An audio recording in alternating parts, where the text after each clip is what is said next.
היינו מתגנבים אחד לחדר של השני, את כל זה לא הראו, וזה באמת דברים מצחיקים שעשינו לפני שהיינו נרדמים. אני זוכרת ששחר נחר ובאתי אליו. למה? אבל לא עשית את זה, את לא יכולה להשאיר את זה. הנה הם מתחילים לריב. רגע, תורידי את החולצה. רגע, משקפיים. בסוף הורדנו לו את המשקפיים. בסוף, אנחנו שהוא נפל לבריכה, הוא לקח שניים מאיתנו.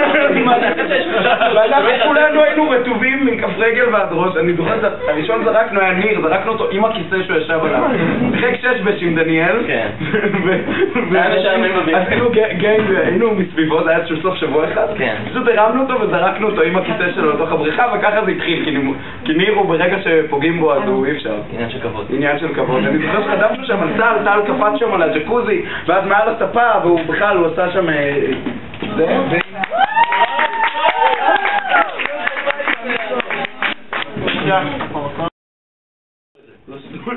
קיצר, אז... אתה יודע, נמרוד, אני סבלתי הרבה שנים מבעיות נפלה. טוב, מה אתה שותף את אקוונובה. המים הדלים בנצרה.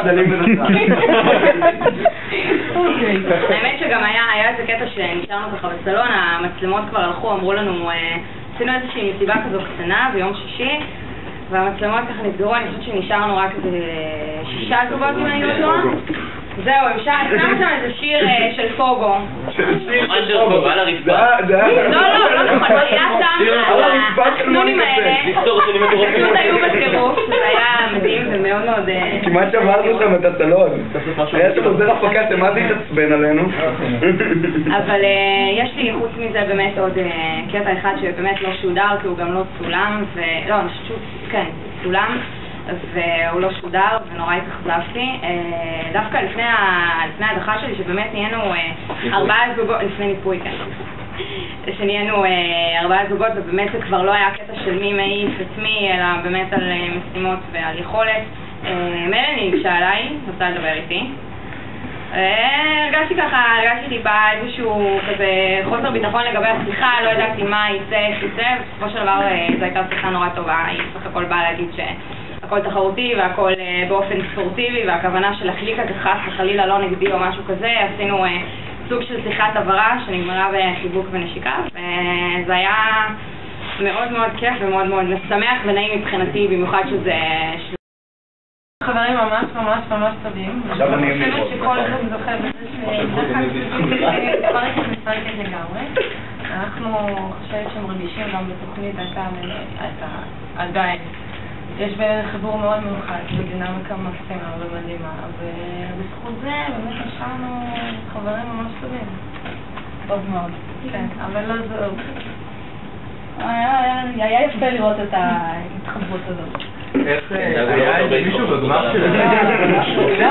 התחלה של כל פרק, התקשרתי אליו, זה ביום שבת האחרון, התקשרתי אליו ואמרתי לו, נמאס לי שבכל התחלה של כל פרק יש וידאו מונטאז' שלכם, ועושים שם כל מיני דברים במיטה שלכם, כאילו די! לא היה קבוצה, התחלה של כל פרק, שימו לב לזה. מה שהיה בחדר זה רק המיטה, אז מסובך. שמעת הנשיקה היא על הספינה. שנראתה ככה. בהתחלה ככה, זה לא מייצג. נלמד להפסיק לרצות, אז לא אתה מתעסק עם מה המוזיקה הזאת טובה, לא יכול לקראתי וזה.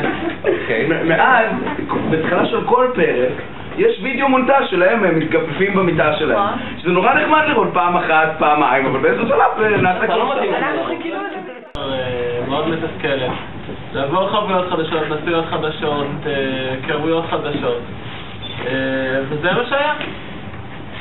נתתי הזדמנות לאיזשהו פסק זמן מהחיים הרגיל שלי, חוויה אחרת. ואני לא מצטער לרגע. בסוף, זה משהו שדיר שאנשים רואים ונהנים מנשפות. זה היה מאוד... היה לי מאוד נחמד יום אחרי זה שאנשים באו ואמרו לי, וואי, היה ממש מצחיק אתמול שככה וככה.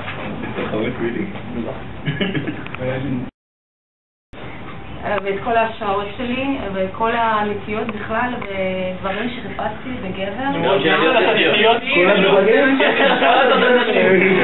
חושבת שההוכחה ממולי, וזה מאוד עוזר לי, ובאמת הקריטריונים של גישה שלי לאנשים, והדברים שאני מחפש להם, ואני לפי אני בוחנת אותם שונים לגמרי,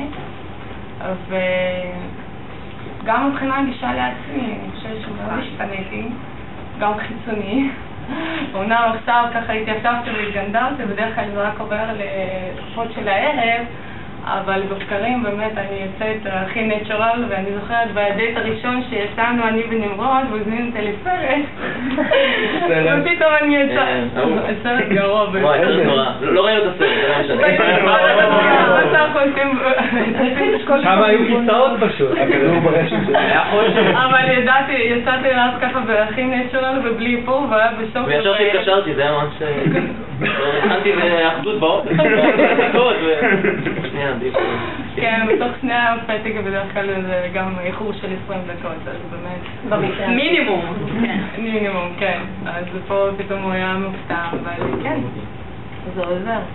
ובעיקר זה חוסך לי עכשיו המון כסף וגם שעות של ארגון.